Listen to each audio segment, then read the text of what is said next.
is Detox, and I am here with our guest host, our person that backs us up all the time, Leslie Yancey. How are you, Hello, Leslie? everyone. I'm back. Listen, he's so subdued. Hi, everyone. I'm back. Jeez, I'm back girl. And once she's like, again. once again, she's our fill-in because we miss MZ, but MZ is taking a fire hose of education right now. She's full-time bachelor's degree and mommy and rocking it all out. And so I was like, yeah, probably trying to do a podcast every week on top of everything is not a great idea. And she agreed. She's like, I'll take a step back for a little while. I said, that's all right. I said, we'll bring in our partner in crime, Right. the one and only. Coming So, back. yep. How are you doing? I'm doing great. Doing great. Yeah. How's your new podcast going? Hero to It's going Hero. really well. I've had some amazing guests, getting a lot of good feedback. So I'm excited about that. I listened to it. Yeah. Yeah. And I actually didn't listen last night. You didn't, I had a new episode air last night, but no, I didn't. I didn't listen to it. So I'll catch it next Monday. I'll catch it. I was girl. there. I was there. So I know what was said. It's like the words came out of my mouth. That's right. I mean, I was kind of there to begin with, but yeah. So I've had some great guests and just really appreciative of everybody that's came on. It's a good podcast. I've I, listened to and truly enjoyed it. I'm not just saying that to smoke. Let me blow smoke up your ass. I right. mean, truly, it's a good podcast. Well, I appreciate that. And you're in a world that few people will fully understand. You deal with a lot of not only first responders, but the special force guys and Yeah. girls and all them, and that's their own culture right there. So Yeah. It's a little odd how a girl from Southern Ohio ended up in these circles, but I'm thankful to be here and love talking to them, love hearing people's stories. So that's pretty much what we do. right. And it's good. So if you guys get a chance, go listen to Hero to Hero. You can listen to a Coming Home Well radio stream. Yeah. And sometimes we're on there. I don't know. I'll randomly listen and I'll be like, why Hey, am I I know hearing that voice. Leslie? Why I am know I hearing me? that voice. Yeah. I've done that Yeah. twice. I'm like, why do I hear myself and like literally forget that the radio's going? And then it went on to one of our podcasts. Yeah. I'm even confused of where all I am, actually. So, But you never know where I might pop up. literally and That's figuratively. right. Right. Literally and figuratively, yes. I just saw your Facebook post the other day when you're like, I'm playing racquetball with a 280-pound child. Yeah. Yeah. Yeah. That was frightening. That was fun, but it was frightening. Yes. That's Yes. your what number child is this? The That's my third? third child. And Yeah. he's a senior. He's a senior. He's going to be playing college football this fall. So, playing racquetball with him, I definitely take my life into my own hands. Yes. And And he it, doesn't go easy on me at all. and if you see when Leslie and I met, and then we kind of became friends, but when I would see her Facebook post, I would see this little mom with her children. And your children are all taller than you and little petite things, right? Little Yeah. petite Leslie. So I Yeah. thought, I mean, she is petite in a way. And No, I I'm said, not. my gosh, you're just the shrimp. And she goes, I know. She's like, at 5'9", who would have thought? I'm like, you what? You could Yeah. not tell. I'm 5'3". So I'm Right. really short. So at 5'9", I'm like, you look like you're 5 feet tall. How tall are your kids? They're really Yeah. tall. Well, my middle child, the one that's Army National Guard, he's 6'7". So my 13-year-old daughter is almost 6'2". So 13. Yeah. Mine is praying to God she hits 5'3". yeah. Yeah. I Yeah. showed So her that. I go, she's the same age as you. we have lots of adventures and a lot of them are a little dangerous at times. Or expensive. 30 plates of And sushi expensive. later. Yes, they put away $140 worth of sushi yesterday. That was Yes. darling. Yeah. Well, Yeah. they keep you grounded though, right? Absolutely. 100%. Yeah. Yep. Keep me Yep. going. It kind of helps you stay in touch, which actually kind of a weird spinoff, but it is a spinoff to kind of what we're going to talk about today. So unique topic and unique in the sense that we don't talk about it because I think there's a lot of shame and guilt and all kinds of stuff that comes with this. But I had somebody step forward saying, I want to talk about this. And so I was like, oh, let's talk about it. So, what we're going to talk about, is that we're going to talk about when we're struggling, right, in our world. And we're talking about healthcare workers, first responders, all of us. When we're struggling, we never feel like we can because our job is take care of other people, right? So sometimes we choose, and I'm not going to say we don't know we're not struggling. I'm pretty sure we all know, but we choose to kind of tuck it away because we got other things to do. We are a nurse, we are a firefighter, we are a police officer, we are a doctor, we are a mom, we are a dad. We got things to do. We're military. We seriously cannot, we don't have time for us. We have to go defend country, et cetera, right? So what happens when we do not pay attention to that? We are struggling. We don't recognize it, but somebody else does, maybe in our chain of command, and they say, we are putting a cog in the wheel here, and you are no longer going to perform your job right now. Right. So it's twofold. So I'm going to introduce our guest, Nadia Merchant, not to be confused with Natalie Merchant, although we're all trying to figure out. We're going to do Ancestry and see if they're related. I'm going to go check that out. Make sure you get back to me on that. I will. I'm going to go look that up there. So, but Nadia, it's super nice to have you. Nadia is a police officer in Ontario. And Nadia, how did we meet? Was it through, how did you reach out? Did somebody reach out? I do not know how we got connected. Yeah, we got we got connected through the parent stream. Oh, Coming Home Well. So through Cindy. Yeah. Cindy finds all kinds of people. She's our executive director. Yep, we found each other on Instagram, and then she connected us via email. Oh yeah, that's right. I remember that part. And then we talked. Yeah, and then we talked. And we had a good talk. Really yeah, talk. We did.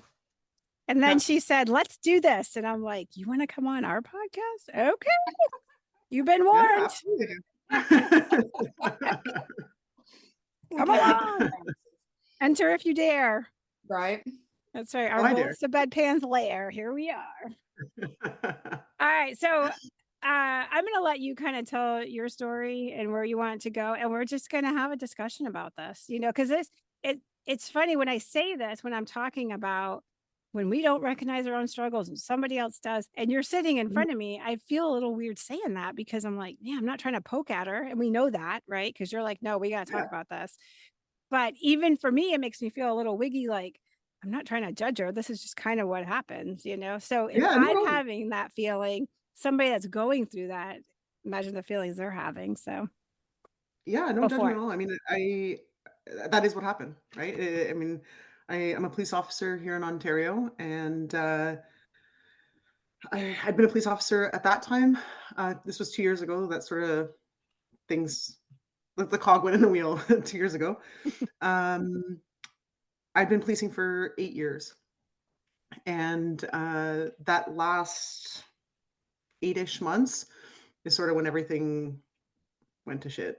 I went to several traumatic calls at work that I struggled to deal with, but I kind of took them away. Like I knew they were hard, and I knew that there was a struggle kind of happening in my mind. But like you kind of hinted at, you as first responders and healthcare workers, like we're just so used to operating as if we're impermeable, because we're just expected to go to the next patient, to the next call, because it doesn't stop. Like that's part of the way it works, right? You deal with your patient, you move on to the next one. You deal with your call, you move on to the next one. And you're so used to swooping in and saving the day. It's like it takes something out of you to step back and be like, wait a minute, I'm now on the other end of this. Like I need help. And that's what happened. I mean, I went to several traumatic deaths in the summer of 2021, and then a homicide in early 2022, and a couple other things that happened that were like related to some of the other calls I'd been to that were sort of really triggering for me. And March 3rd of 2022, up the chain of command, my staff sergeant pulled me into the office one morning on a day shift and said, Nadia, like, what's with you? Like, you're not answering my emails. Like, you're not yourself, like, in terms of, your quality of work. Like, what's happening with you? And I broke down in the ugliest, snottiest cry I've probably ever had in front of somebody that I wasn't actually comfortable, having that kind of emotional The ugly response with. cry. Yeah. Yeah. It was ugly. It was so ugly. It was snotty. It was ugly. It was heaving. It was horrible. And I bawled. I bawled and I bawled. And I think he was a little bit taken aback. He was very sweet, but I think he was really taken aback by just how hard I started crying. But it was like the floodgates just opened, and I had absolutely no control at that point. And I mean, considering I answered his question with bawling, I couldn't really shove it under the rug after that. It's Right. okay. Yeah. I couldn't really hide it anymore. There was nothing I could do to back off of, the the gravity of the situation at that point. So I told him. I told him that I was struggling. That the calls that I had been to in the summer previous had sort of stacked up in my mind. And some of the calls I'd gone to since that time had stacked up against me as well. And he was like, "Okay, when do you have a doctor?" I'm like, "Yeah, I've got a doctor." He's like, "When's your next appointment?" I'm like, "Tomorrow." It's like, "Okay, I guess talk to her and get back to me about what's going on here." And at that time, I was like, "You know what? I'm gonna be fine. I just need a quick break. I'm gonna take a couple deep breaths, maybe take a couple shifts off. I'll be right back." And I still couldn't, I guess, admit to myself that I really needed more than a quick break. But it slowly started to sink in when I was starting to see more clearly reactions to certain stimuli that were, very, very triggering. I spoke to my doctor the next day, and we had a couple appointments right back to back, and I don't remember how many, but a couple days later, she was like, "Nadia, it's this, you have PTSD." And I remember being crushed by that, absolutely crushed by that, because I'd always been resilient. I kind of just expected myself to just operate as if I was impermeable. Like, I didn't think this would happen to me. Right. And right, like, it just took it gouged me. It really did. Like, I really, really struggled with that. And the stigma around it, and then I didn't want to be seen as not good enough, not competent enough, not strong enough to do my job. And worse yet, I didn't want to be seen as less than because I was a female police officer. And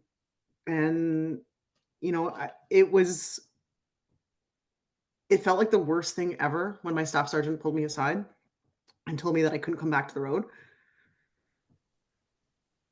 But even as he said it, I knew it was the right thing. Right. It was the right thing. It was the hardest thing, but it was the right thing. Yeah. So Sometimes. what were Go ahead, Liz. I didn't use the sign. You Did didn't pick. I? So, like, Nadia, were you seeing any signs personally? I mean, did you feel that you were spiraling at all? Yes and no. I think I could feel myself emotionally very tense, like a rubber band about to snap. Like, I could feel that tension and that anxiety. I was anxious about going to work. Um, I was anxious about dealing with more traumatic things, to the point where going to work seemed like a very, very stressful thing. Right. Yeah. But the like worst of the triggers, for lack of a better word, didn't really like settle in until after I was off. And then it sort of all kind of started to piece together, and I started to realize just how bad of a mental state I was in. So did you realize that they were actually triggers prior to you going to the doctor, or did you like, okay, now that makes sense after you went to those appointments? After I went to the appointments, after I started talking to my doctor, she's an awesome psychologist. She's been wonderful for me. And it was after appointments with her and her sort of validating the fact that yes, I had seen traumatic calls and it was enough. Like, Yeah, it was enough to be real. It was enough to hurt. It was enough to be struggling. right. And that's when it started all started to come together. So when I do public speaking, I do a ton of Mhm. education on the sympathetic nervous system and how it reacts to traumatic events. Because I think one of the biggest things is people are not educated Yeah. on how the sympathetic nervous system responds to trauma. And we are having these triggers, we are having these intrusive thoughts, we are having these Mhm. nightmares, we're having all these things. And no one ever connects those dots for us and says, look, this is your Right. sympathetic nervous system reacting to a traumatic event. And we can't change that. We have no Yeah. control over that. The Right. sympathetic nervous system is here, fight or flight. That's what it's Yep. intended for. And then you throw us into these high stress, high performance jobs, and the sympathetic nervous system is constantly being activated. And that's Mhm. not what it was intended for. So, a big thing that I do is educate people. Hey, do you have something in particular that bothers you? When you see a bloody, gory movie on TV, or you smell something, or you hear something, those are triggers. And I think Yeah. and to your point, you were having those triggers, they were popping Mhm. up, but you didn't have the education at the time to say that's Right. what's happening. Even Right. I mean, it's funny as you're saying that, Leslie. I'm like, oh yeah, even the educated can dodge that one Oh, because absolutely. I will be a perfect example is that I didn't know for years, decades. I had an event where it caused me to have a very strong reaction, and it was a meeting, and I got ambushed, and honestly, the two people were douchebags, and typically I'd be like, whatever, fuck off, pound sand. Like that would be my Mhm. normal, like, and then off I'd go, right? I'd be like, Right. Right. whatever. When the next day I was in a meeting with those people, and a friend of mine was in this meeting, and I said, hey, what kind of meeting was that? And she goes, what do you mean? Like, was it stressful? Would you call it intense? No, it was our boring meeting. I doodled on my notepad. It was like our standard meeting. I said, check my pulse. It was 120. So now I'm having extreme reactions, right? Right. So Mhm. now, after leaving the military, calming my ass down, looking back at everything, I have actually had those symptoms, not on that scale, but I had the stomach churning. I Mm-hmm. had that adrenaline rush. I didn't realize me coming home talking about things over and over was me trying to come out, like dump Process. the adrenaline. Yeah, I'm Yeah. processing and Yeah. I'm trying to I did not realize that. Right. And I'm a nurse, right? Yeah. Like we have the knowledge, but when we have to take that knowledge Right. and apply it to ourselves. Because if I saw that in someone else, I'd be like, oh, hell no. I Right. could Right. see That's you're textbook. reacting. Yeah, it is textbook, Yeah. right? And it took an extreme response for me to go, oh, and I know sympathetic nervous system, and I know cortisol release, and I know blah, blah, and I can spit all that stuff out. Right. And here I am Right. dodging it, right? So, and I say that because that really is a big point of what we're talking about today. People need to hear what Nadia is saying and need to have this discussion to reflect on themselves and say, ooh, shit, that stuff's happening. Yeah. And And I'm go sure ahead. Nadia had the training, right? I'm Yeah, sure you've had this type of training before to know what these symptoms and signs are. somebody I mean, escalating. not so much from like the medical perspective, but just, it was more addressed like, hey, if you're really angry and you don't know why, if you're really emotional and you don't know why, and you've, dealt with all these traumatic calls, like maybe it could be, some residual trauma from the calls. But even still, I don't know, like, if it was pride or what, but, like, I don't think I would have seen it myself. Honestly, I Right. don't. I don't. You, Nadia, you made a comment when we talked in like our pre-meet. You said Mhm. something that, matter of fact, I wrote it down right here so I wouldn't forget it. You had said you actually had been going to a psychologist Oh, yeah, before yeah. all this happened, and I kind Mhm. of smirked at that. Not in a, I smirked in the sense of like, yes, exactly. Yeah. So tell me that, like, tell the difference between you were in there going to a therapist already, which really should be quote unquote preventative or Yeah. mitigating, right? Mhm. And yet, So I think sorry, so I was gonna say, like, so I was seeing my doctor for maybe a year or so before everything happened, and this was a and psychologist, right? This was your yes, yeah. yeah, and, but, I mean, she's got a pretty busy practice, and we were seeing each other like, we didn't have a standing appointment. We would see each other every couple of weeks, kind of as her schedule allowed it, and I was still working days and nights and stuff, right? So, it was also dependent upon, my schedule.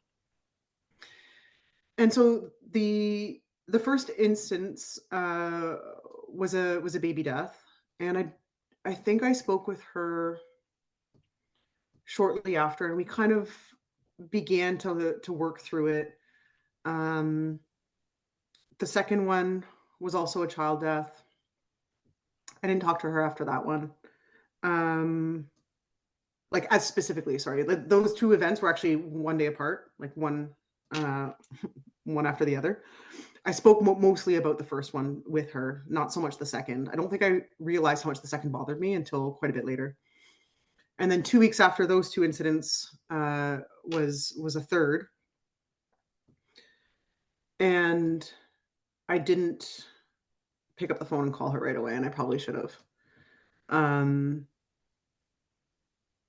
and I don't think it was really till, like, March when I went off the road that I really, like, dug into what I was actually feeling and actually thinking and how much I was genuinely struggling. Um, like, I think I was very surface level with her about it initially. I don't think I ever dug deep enough into my own emotional response to have a raw conversation about it. Like, Right. if I talk too much about it, if I delve too deeply into this, I'm gonna be a mess. Right. So, let's kinda Protective. just Yeah. around this and we'll talk about it, but, like, I'm not gonna tell you just how deeply I'm feeling. And it wasn't until after I went off the road and I was really, really, really struggling, that we started to see each other, multiple times a week and have standing appointments and I mean, at that point, I couldn't really couldn't really escape her. But I tried. She never lets me. She never lets me. You're naked now. Come on, let's I know. go. Right. She's wonderful because she calls me on my shit, but, Uh-huh. I tried to escape her initially and, it didn't help. It didn't help. She's like, come back here. You're not Yeah, done yet. right? I use the analogy a lot because I'm country and my brain does things in country analogies. But when there's a fire in a barn, because I Mhm. said, I'm country. So when there's I love it. a fire, you have to go and you have to get all the animals out of the barn because they will actually run back because that's their safe space. Yeah, So what happens as first responders, healthcare workers, being in that fire is our safe space, and actually being 100%. outside of that is extremely uncomfortable because then Bingo. at that point we have to start processing stuff and talking Yes. about an uncomfortable position to be in. That's extremely uncomfortable. Mm-hmm. I've experienced that myself, Me and too. I would say that was rock bottom for me, was when I was removed from that fire, because as long as you're on that adrenaline driven, that high functioning, that Mhm. you're constantly just in action, it's easier to push that stuff what we think we are. We think we are. Yes. We're really Yeah. not.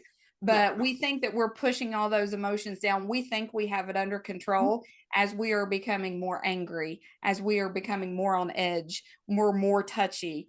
And I see that a lot. And I always, tell people in my audience, if you see that individual that can't seem to leave the department, is always picking up extra shifts, it can't function outside of the department, the hospital, that's the one you need to check on, because they are heading down a very bad road. So, that sounds like that's kind of the point that you were at. You were in complete denial. But what do we do with I'm sorry. What do we do with those high functioning, taking extra shifts, getting it done people? We give them more. Evidently. Well, yeah, we do. Until thankfully, in Nadia's case, she had a supervisor that said, "Hey, I'm going to check on her." Yeah. So kudos to him for doing that. Absolutely. Like I said, it stung, but it was absolutely the right thing. And I would have kept going. I would have kept going because it was more comfortable, to your analogy, it was more comfortable to sit in the fire and burn.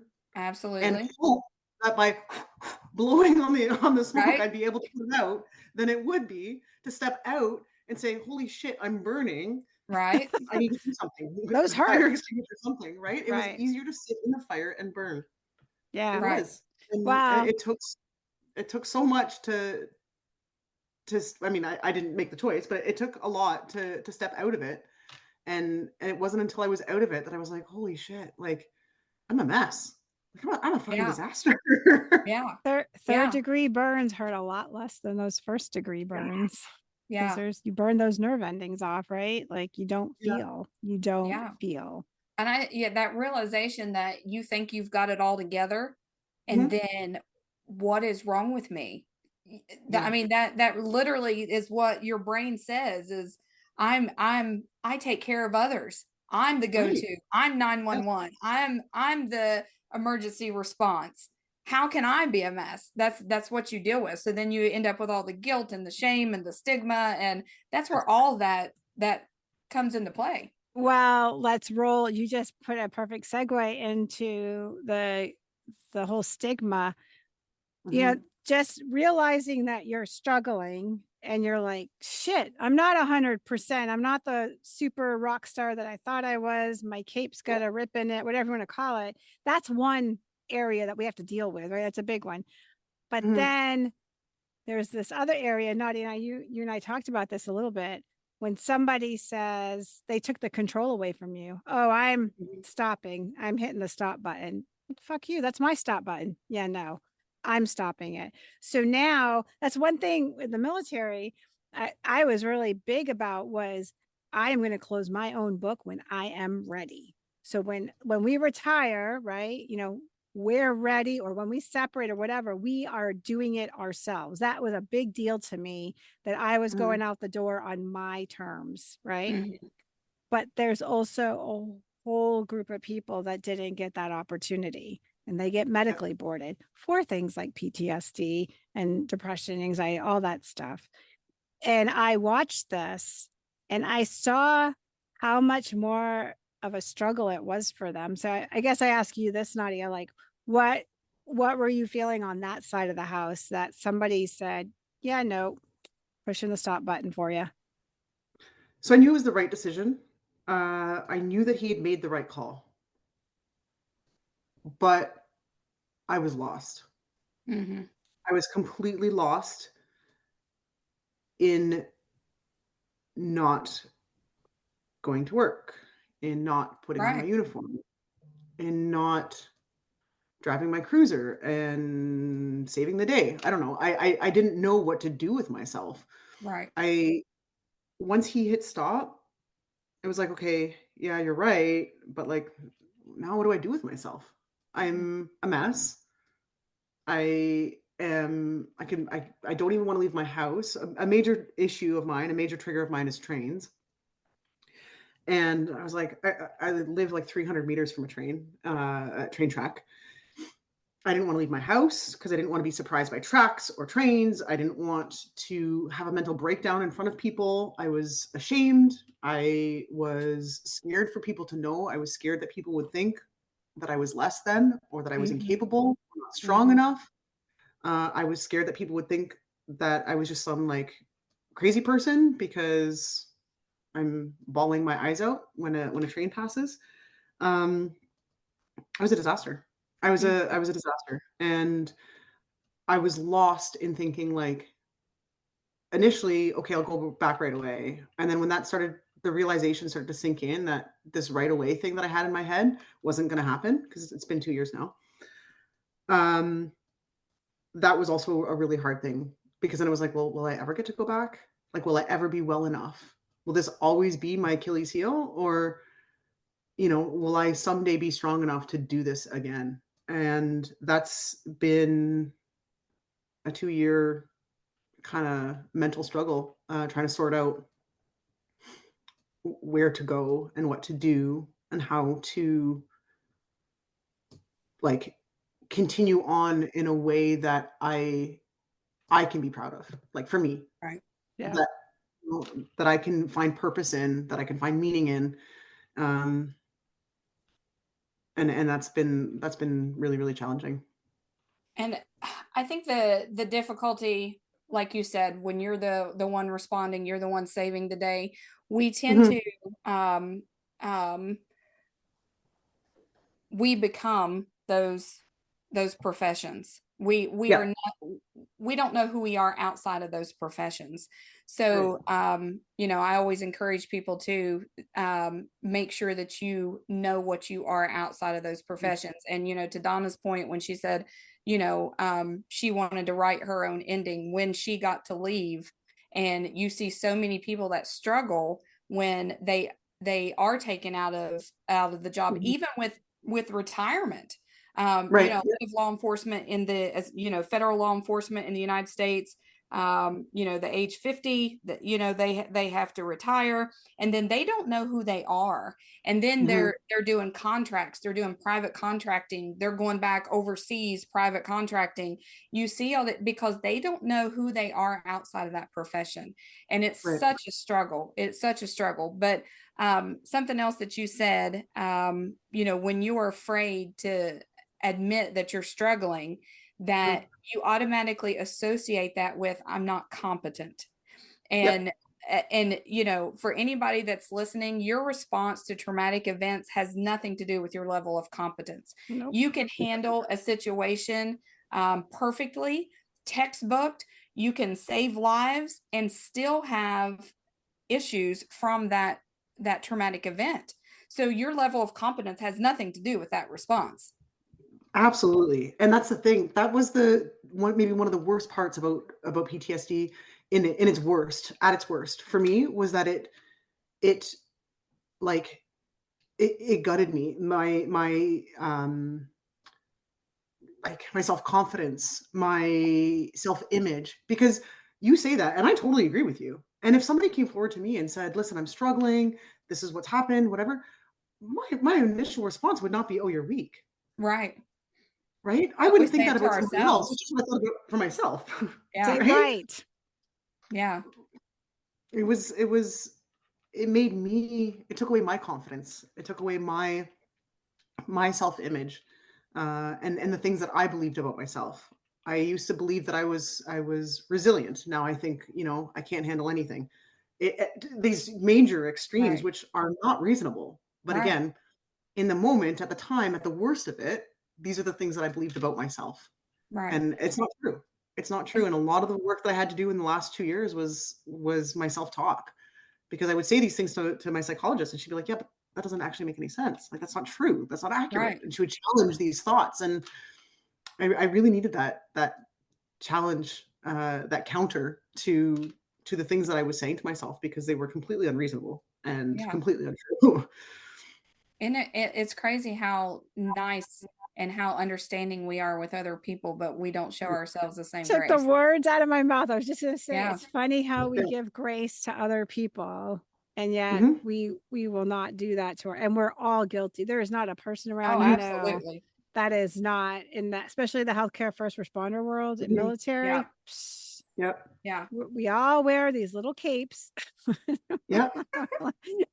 Flying around saving everybody, you know. And then and it's funny how it hits on different levels, right? Like when I so when I had my son, I was working in a labor and delivery unit. And I remember I went back to work after 8 weeks. And I don't know, one of my first days, but I don't know, I'd been going back a couple weeks and we had a baby in the nursery. And I popped in there just to see what was going on. And I'm like, this baby doesn't look so good. He just, I don't know, he just looked off to me. And they're like, yeah, he had like a grade 1 bleed, like a mild bleed at delivery. And it's kind of a sad situation because he was put up for adoption. It was an open adoption, and the adoptive parents came, and then they decided they didn't want the child because they didn't think they could handle a child that potentially has deficits.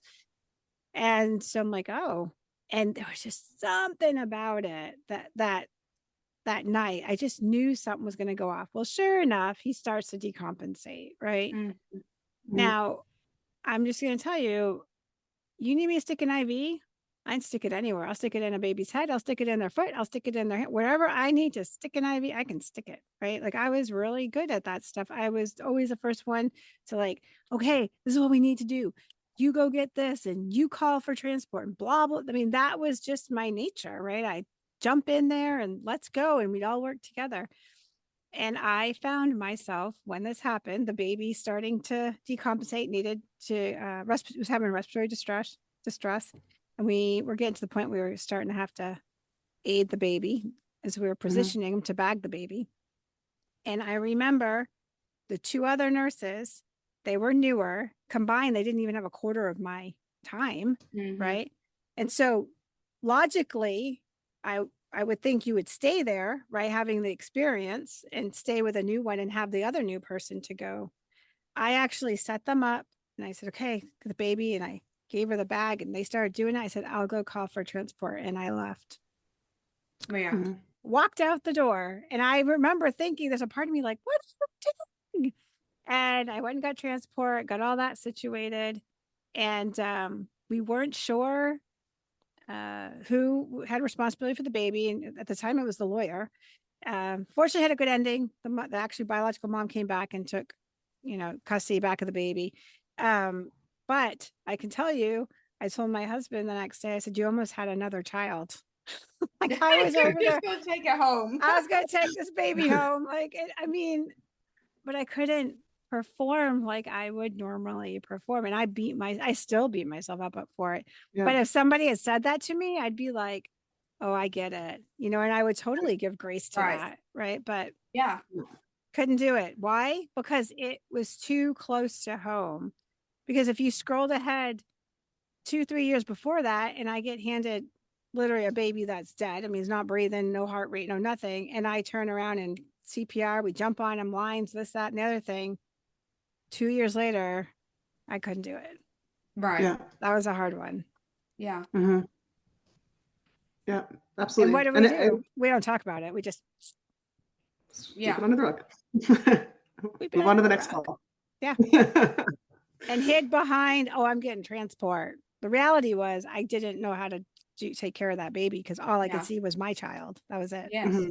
Yeah, and I think kids, that's everybody's Achilles heel. Everybody. Yes. I think that we can't process. I think adults, there's disease processes and there's, they were taking part in activity that, led to this death or this accident. Or they're 97. Yeah. Right. There's longevity.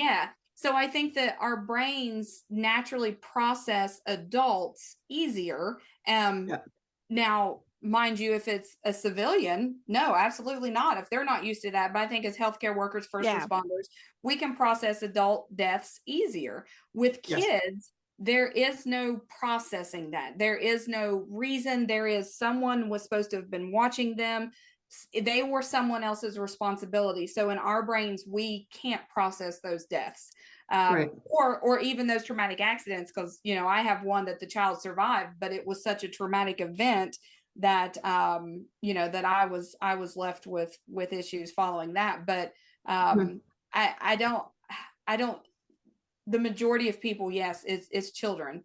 Even in the military, all the way down, subculture, special forces, if you or anybody that's deployed, if you hear it was a bad mission, it was a really hard deployment, if you peel back that statement, I will guarantee you there's kids involved in there. Yeah. And I have seen that over and over. I got a call, kid you not, I got a call from unit, special forces unit up in Alaska. It was I think they're pararescuemen up in Alaska. I got a call from them one time. And this guy reaches out and says, I need help. Okay. And the long and short of it was their unit went out the year before, and it was the quote unquote bad mission. And they come back home. And I remember him saying to me, ma'am, I'm probably the better off than the rest of my unit. They've already gone through multiple suicides. They had multiple people commit suicide. And he said, at least my ex-wife and I still respect each other and like each other and co-parent together. The whole unit had got divorced, like every single one of them. Oh, wow. And so he was the first one to wave the flag and step forward and said, holy crap, I need help.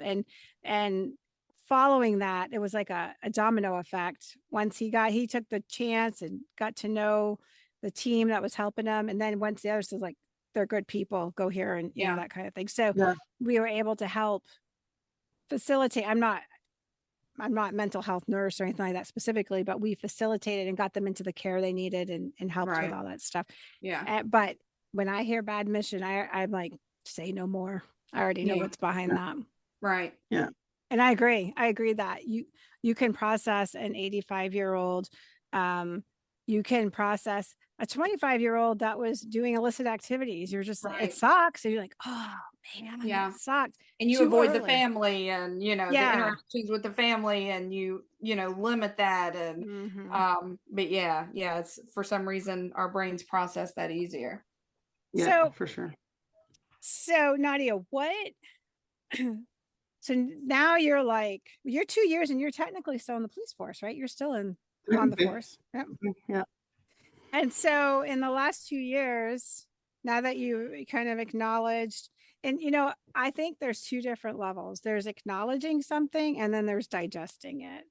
And you acknowledged and you were going to therapy acknowledging these things, right?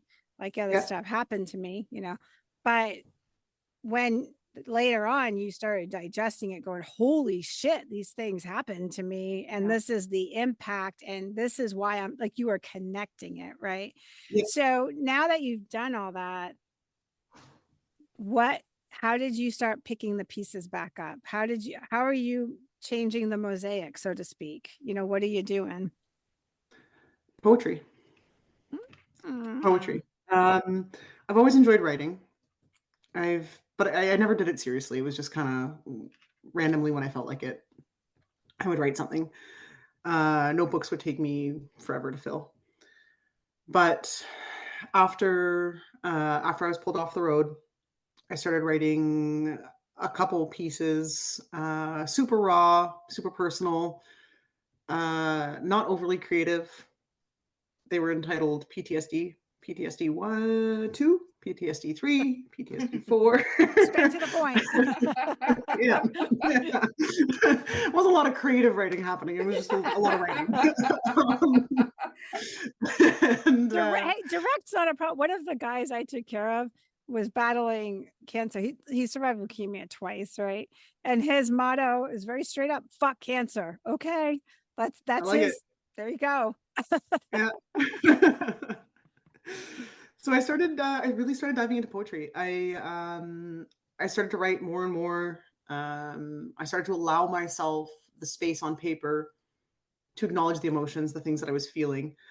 I started to get a little bit more creative with it. I started to try to put words to it in a way that would make sense to somebody else if they read it. But I was still very private. I was still extremely ashamed of where I was at emotionally and mentally. And it wasn't until November of that year, so November of 2022, the end of the month, I sat down here with a notebook, a pencil, which I pretty much always have, and a glass of whiskey. And I started an Instagram account, and I posted a couple poems. And I hoped everybody would see it. I hoped nobody would see it. Right. And I just started putting poems on Instagram, and it was like a way for me to sort of shed the shame, like a Yeah. like, just to try and shrug it off. And it was really the only thing I knew how to do, to address that shame. Um, and it wasn't until I started to do this consistently put poems on Instagram, that I actually did start to feel the shame slowly releasing me. And it was because of that healing process of being more and more public with my thoughts and my feelings, that I can sit here today and have this conversation, and not be ashamed about where I was, where I've been. And that Instagram account, I'm honored to say, has done fairly well. I mean, I think that all of us, everybody, has things in their lives that got them. Whether it be, I mean, it doesn't matter. Everybody has these experiences, Right. but I think the emotions, right? The feelings that we have are universal. So while we all walk different roads and we have different experiences, the human emotional experience, I believe, is universal. Mm-hmm. And it's from that perspective that I write poetry. So, I write something about my experiences. I do so in a way that's relatable, so that when other people read it, hopefully it means something to them too. And maybe it's framed in my head based on my experiences, but ideally it's meaningful to somebody else as well. And that's what I've been up to. I've been writing furiously, filled a couple notebooks, posted a lot of poems, and I'm really just trying to connect with other people who have been here, who have done it, or who are in it and don't know where to go. I'm at this point in my life, I am open and willing and wanting to have this conversation 100 times over. I want to talk to everybody. I want to talk one-on-one. I want to talk in a group. I want to have these podcasts. I want to talk, because when we feel like other people validate our feelings, when we feel like other people have been there, when other people understand, um, and can empathize with where we're at, I think it makes it a lot easier to unpack our own shit. Oh, absolutely. Right. And Agreed. so I've been trying to do that, just, connect with people and raise awareness and have these conversations, and write a lot of poetry about where I've been. And some of it's long, some of it's short, but it's all pretty easy to read and pretty raw. So how do we find you on Instagram? Is it under your Under my name? name, Nadia Merchant, or Okay. the handle, she's _writing _ she's Okay. writing now. Um, yeah, I kind of had fun with that name, just thinking, like, at the time, I'm a police officer. What the hell am I going to do now? Well, she's writing now. So where are you at professionally? Where is that at? Great question. I have no idea. That's okay. That's okay if you don't know. I don't know. I mean, I still carry a badge. I'm still a police officer. I just don't know where to go from here. Right. I'm not all the way better. I'm miles from where I was, but I'm not all the way better. And I don't know, if I went back to the road and I experienced another traumatic call, would it derail me again? I mean, that's what I'm terrified of. Yeah. And I don't want recreating yourself is such an overwhelming, scary task, that I personally have experienced.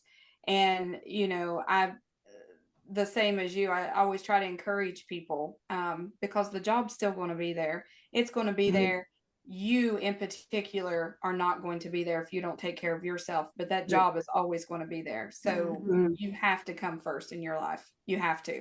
And then Absolutely.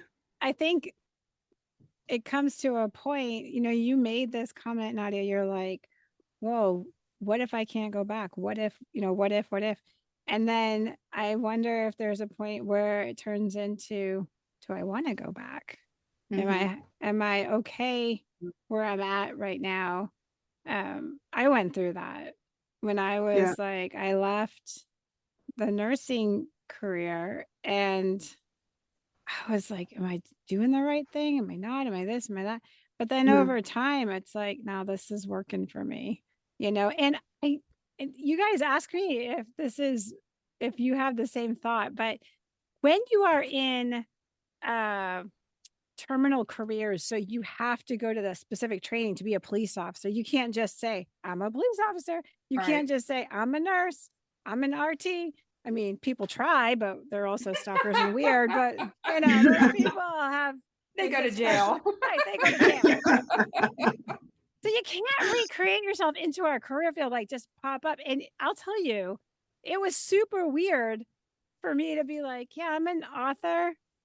Yeah, I guess I am. I'm a writer because I Yeah. am, but like, Yeah. how did I get there? I put words on paper. Like, there Yeah. was Right. no massive process. I just started doing this and I work on my craft. And, I'm an entrepreneur, I'm a business owner. There's no licensing for that. I mean, besides your LLC, but you are because you just said you are. Yeah. That was Yeah. really foreign to me. I'm like, Absolutely. you can just say that Yeah. because I'm doing it. Oh, Yeah. Like, if people ask me what I do, I don't know how to answer them anymore. my Yeah. mom. What do I say? I'm a police officer, sort of, kind of, not really, You're a maybe. writer. You get to say I'm a you're a writer, I'm a writer. poet. I Yeah. don't There you know. go. She's a I don't know how to poet. answer people anymore. I'm a badass survivor. What you got? Yeah. Maybe that's got to be my answer. You know, Right. I always encourage people when I'm doing like one-on-one coaching, when they've been in a traumatic event or, where the outcome was not what they wanted it to be. And I have them go through the steps and I say, okay, what other purpose did you serve in that event? Did you comfort a family member? Did you let whoever else was there on scene know that you had that control so that they could let it go?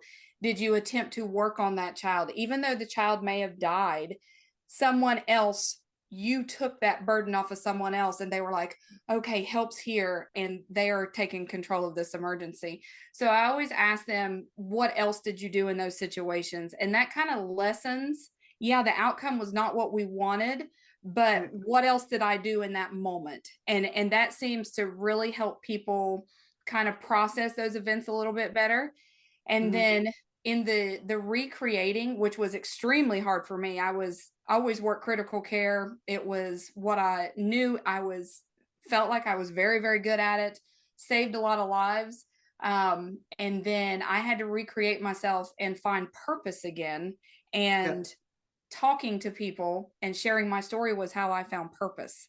Same. So, am I still saving people? I mean, I don't think I personally am. I think I'm being used as a tool to help Mm-hmm. save people, but I'm still saving people. Nonetheless, I'm Yeah. still helping people. So, Nadia, you telling your story, you're still a hero. You're still helping people. You are Thank you. recreating yourself, and you have just as big of a purpose as you did before. And it's just you just have to own it. You have to just start saying, look, I'm still working towards the greater good. I still have my cape. I'm still helping people. Yeah. And I've just been repurposed. So, I think that's just kind of my way of recreating and Yeah. making sure that everybody knows they still have worth and value in what they're doing. And I think that was a process for me. Yeah. Like, Oh, absolutely. initially, right? I didn't see that initially. I didn't feel like I had a purpose anymore. I didn't have, any Right. goals or anything. Like, I was just sort of floating in this Yes. sea of PTSD, and it's all I could see. It's all I Yeah. could see was PTSD. And now, like, I I write with a purpose. I have these conversations with a purpose. I want to talk to people with a purpose. And I hope that in having these conversations, in getting out there, in working through the shame, which was so difficult, in, people reading my poems, that the purpose is that, that people are able to see that they're not alone, that so many of us struggle, whether it be PTSD or any other mental health issues. We've all sort of been there to some degree or another, and it's real and it's validating and it's okay, and we're all a little broken, and Yeah. Still a badass know. though. I mean, That's right. we don't do Oh, yeah. this like we can't go land in these conversations unless we have experience, right? That's Like right. Yeah. if I was doing this at 20, I would just be looking at you guys like I have nothing to offer. Because Absolutely. I was still in college. My biggest stressor was the exams I had to take, and did I give that lady vitamins or did I give her actual meds? I forgot. Like clinicals. So we didn't have that. So when we're on this end and we're like talking, I'm one of those people that can put myself in different scenarios, and I think back to when I was in my like 20s, and 30s, and I was in the military and I was getting it done, and I was a flight nurse and, blah, and all that other stuff. And you see these people kind of like, well, us, right? We're just like, fuck, life hit us hard, man.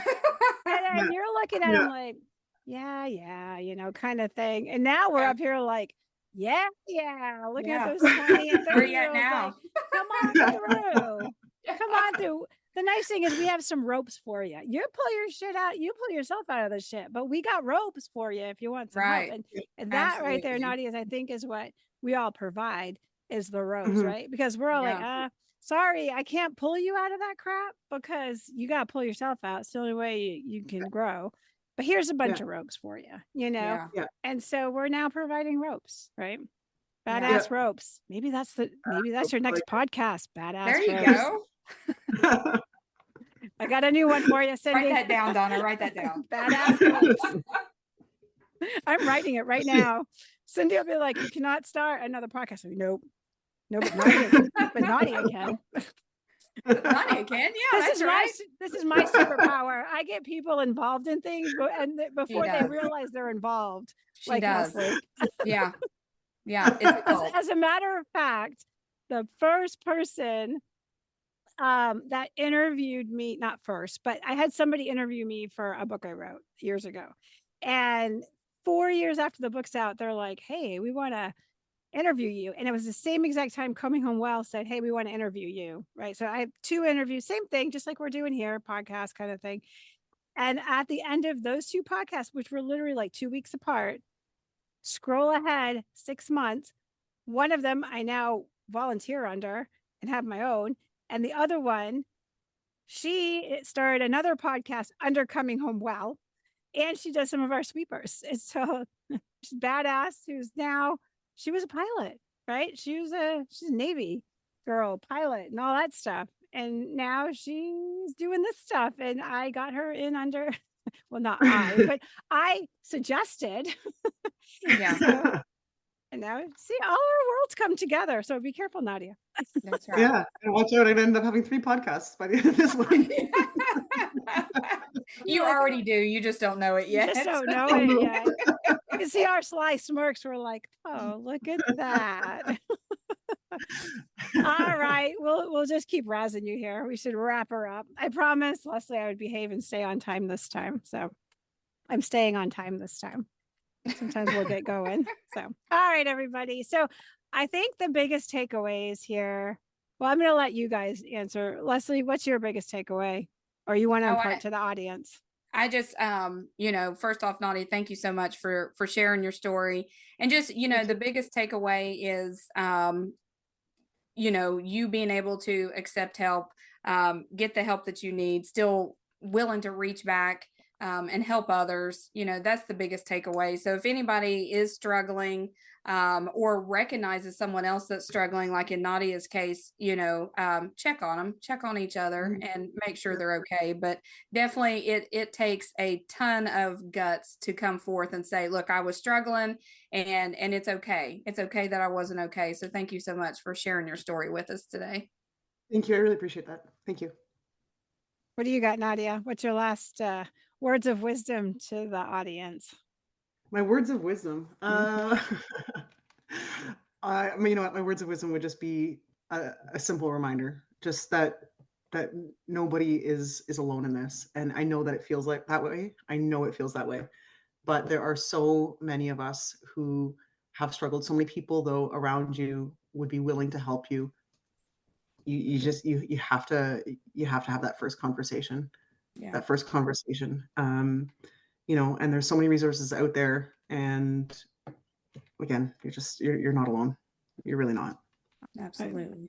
I use the analogy peak and troughs, right? Our life is got full of peaks and full of troughs, and we're allowed to be in both of them, but we're just not allowed to unpack our bags when we hit those troughs, right? Right. We got to always be Can't working stay towards there. the peak, right? Can't stay That's right. there.